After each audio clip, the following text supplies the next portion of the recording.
Welcome back. Several deaths and more than 130 victims with vaping-related lung injuries in Texas.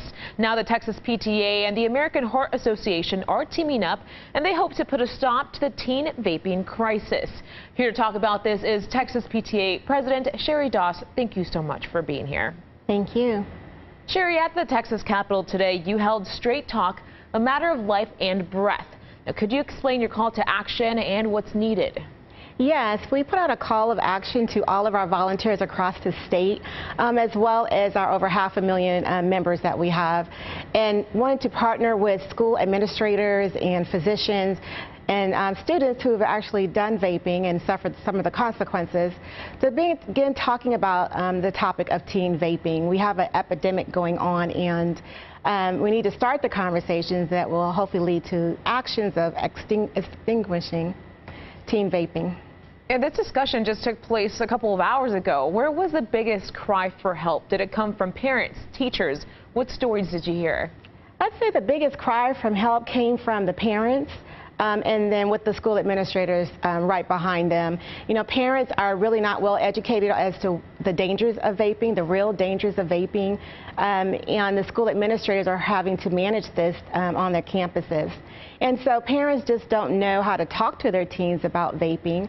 They aren't aware of the different devices that are available, and they're just hiding in plain sight. You know, we learned today that some of the vaping devices are pens or toothpicks or USBs, and parents just, you know, walk right by them and don't realize that their own teen is actually vaping. So parents really want to learn about it and then figure out how to talk to their children about vaping with hopes of having them to stop.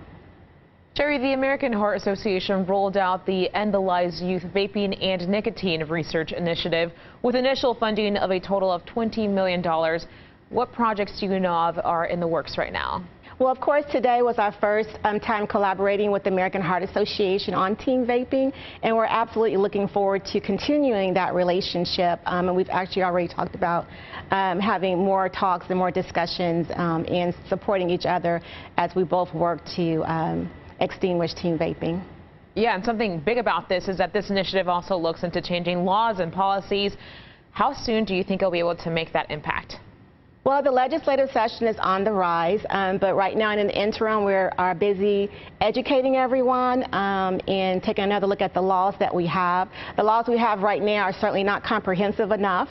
We really want them to just ban all of the flavors, and certainly the ones that the teens find appealing, but just ban all of them altogether. And right now that's not what's happening. And so we'll certainly be looking into pursuing legislation to cover all of that, and then teens hopefully won't have access to it or even appeal to those flavors that are available now. All right, well, we're out of time. Sherry Doss, thank you so much for coming in. We appreciate it. Thank you.